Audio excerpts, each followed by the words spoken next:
Bagaimana menemukan kembali 3 pilar bingkai maskulin pada diri seorang pria, dan apa saja 3 pilar tersebut? Mari kita bahas di video ini. Bertemu lagi dengan wajah datar. Di channel ini kita membahas hal-hal yang menarik seputar cowok, self-development, dan relationship. Jika kamu suka, silahkan subscribe dan nyalakan notifikasinya, agar kamu tidak ketinggalan video-video terbaru dari kami.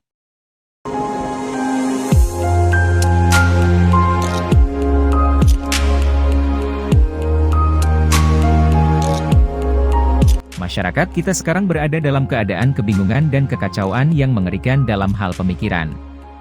Ada orang-orang yang mengklaim bahwa maskulinitas adalah sesuatu dari masa lalu, atau sistem penindasan patriarkal yang kuno dan ketinggalan zaman. Pria didoktrin bahwa mereka harus melepaskan diri dari belenggu masa lalu dan berkembang. Tapi berkembang menjadi apa sebenarnya? Banyak pemikiran pria lebih tersesat saat ini, melenceng dari kodrat mereka sebagai seorang pemimpin, yang telah terbukti dan alami sepanjang sejarah. Munculnya paham progresivisme, feminisme, dan gerakan ideologis lainnya yang bagi banyak pria, telah memadamkan rasa kebanggaan internal mereka sebagai seorang yang maskulin.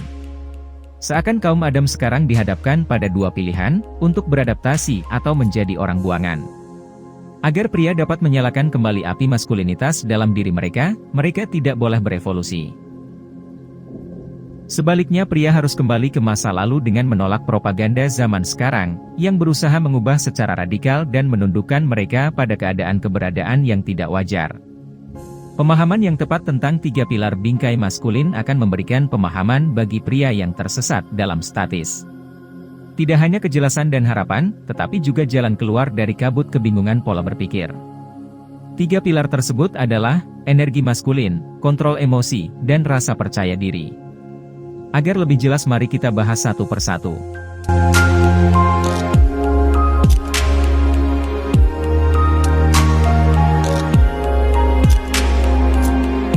Pertama, energi maskulin. Energi maskulin pria terdiri dari prinsip, kekuatan fisik, dan tujuannya. Pertama secara prinsip. Apa yang dihargai seorang pria, mencerminkan tipe pria seperti apa dia. Kebanyakan pria saat ini lebih menghargai kepuasan jangka pendek daripada kepuasan jangka panjang. Mereka menjadi tidak berdaya dan tidak memiliki kekuatan testis untuk berdiri teguh pada prinsip, keyakinan, dan nilai-nilai mereka. Prinsip dan nilai seorang pria akan memengaruhi segala hal lain dalam hidupnya. Lalu, energi maskulin pria selanjutnya adalah kekuatan fisik. Laki-laki secara biologis dirancang dan dimaksudkan untuk melindungi, membela, dan memimpin komunitas, keluarga, dan orang-orang terdekat mereka.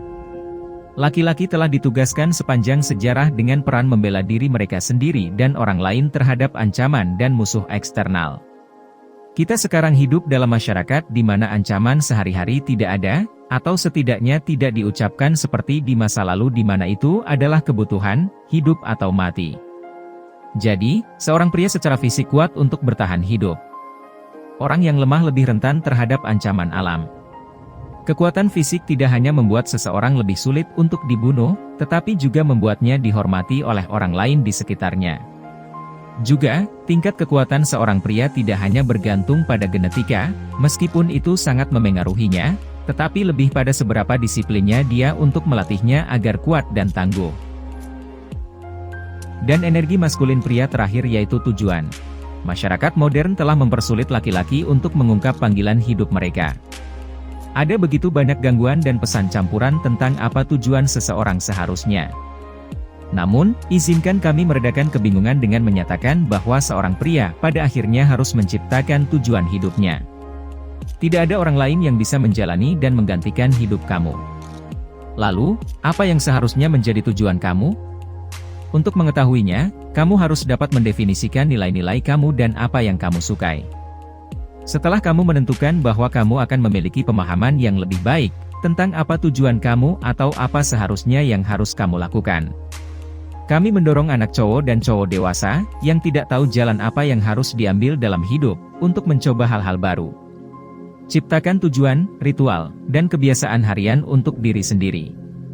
Yang terpenting, jangan takut untuk memulai kembali ketika kamu gagal atau berkecil hati jika tujuan kamu belum jelas. Pokoknya take action. Yang kedua, kontrol emosi. Seorang pria mengendalikan emosinya atau emosi yang akan mengendalikannya. Sayangnya, banyak pria saat ini menjadi budak emosi mereka karena mereka kurang pengendalian diri. Seorang pria harus bisa mengendalikan emosinya atau mungkin ada konsekuensinya. Sebagian besar ajaran agama berbicara tentang pentingnya mengendalikan emosi seseorang. Orang yang pemarah menimbulkan konflik, tetapi orang yang sabar meredakan pertengkaran. Seorang pria yang tidak bisa menahan amarahnya bisa sangat melukai dirinya sendiri atau orang lain.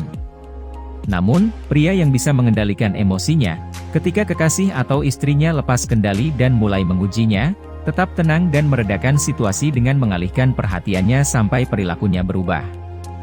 Kontrol emosi inilah yang membedakan cowok biasa dan cowok sejati.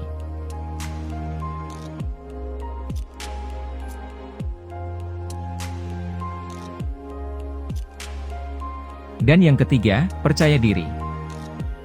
Pria yang tidak percaya diri tidak bisa bersikap tegas, atau membuat batasan untuk orang lain. Ini karena dia merasa tidak aman yang membuatnya lebih mudah dimanipulasi atau dikendalikan oleh orang lain. Dan cowok pemalu tidak dihormati oleh sesama cowok, atau menarik di mata cewek. Keyakinan tidak hanya memungkinkan kamu untuk fokus pada apa yang dikuasai, tetapi juga mengurangi tekanan saat kamu terlempar keluar zona nyaman kamu. Dan ketika kamu harus tampil di luar keahlian kamu untuk bisa survive. Cowok bernilai tinggi memiliki tingkat kepercayaan diri yang tinggi dan yang membuatnya lebih sukses.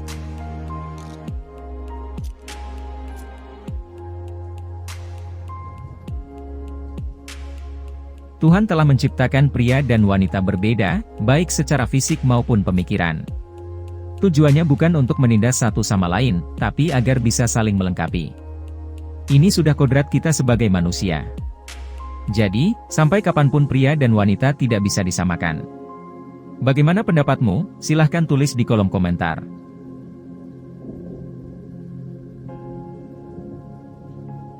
Jika video ini bermanfaat, silahkan like, komen, dan share ke teman-teman kamu. Dan jangan lupa, bagi yang belum subscribe, silahkan subscribe dan nyalakan notifikasinya, agar tidak ketinggalan video-video terbaru dari kami.